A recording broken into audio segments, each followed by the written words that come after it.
سلام آقا، این اولین بار بودش که فقط من نمیتونستم برنه صدام از دیدم. هم خیلی یوهایی اصلا به این فکر رسیدیم که بلیط بگیریم و بریم. اینجا هم توی راهیه که یه ولی تاچه کرد و دارم میرم برای جان بریم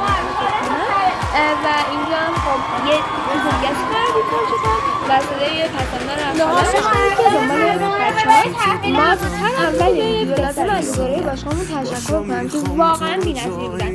اون گشتایی که اونجا اون خانمایی که اونجا خیلی ازتون من لیبر بالاخره من از اون نیازم کجایی مونده همون رسیدن مثلا تصمیم می‌کردم شبای فردا شده که بعد مدت ندارش از نزدیکی خیلی دوست داشتم اونجا چند من برای خانم دادی که حالا که نشون ازای مسیح می‌دارم میلاد آتیش بره میلاد آتیش کلی نداشتم با زبونم می‌زداریم چشم با بیرون این بدبخت توی هر داره شده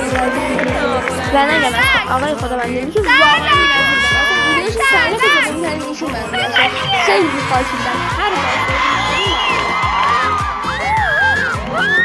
و بالاخره بعد از مدت‌ها بازیکن به سمت رسمی بچه‌ها دارن میان نگاهشون کنید.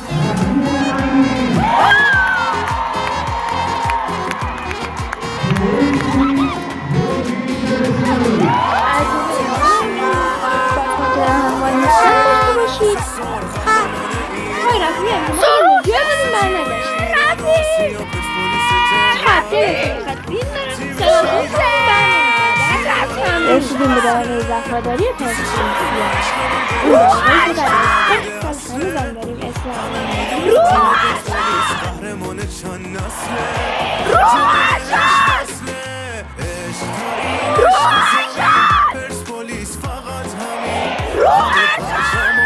اینجا رو داشته باشید فقط من مبنی شنکنه برگرد اصلا خیلی برگرد کلا خجالت روسی میگه معنی فیلم گرفته برنگشت خیلی این رو از بینید که خب من اینجا هم با ترجیح به آموزش به محصفانی فقط سرشانه کنید که بایی که همه که من رو فکر میکنم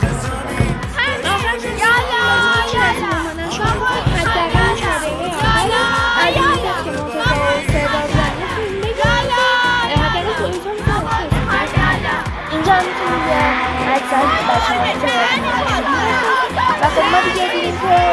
تو نقطه بود مثلا نمیتونیم همشان تصمیم و این شید نمیتونم بلد نیستیم بعد از اون کسی نمیتونم بازی تموم شده ما منامتر از خواب داشتیم برمیگشتیم که خب آقای سردار دوستان پسرش اومدن خیلی هم بولی بودن و خوبی شد ولی ما تماما نمیشد من داشت گریه میگرد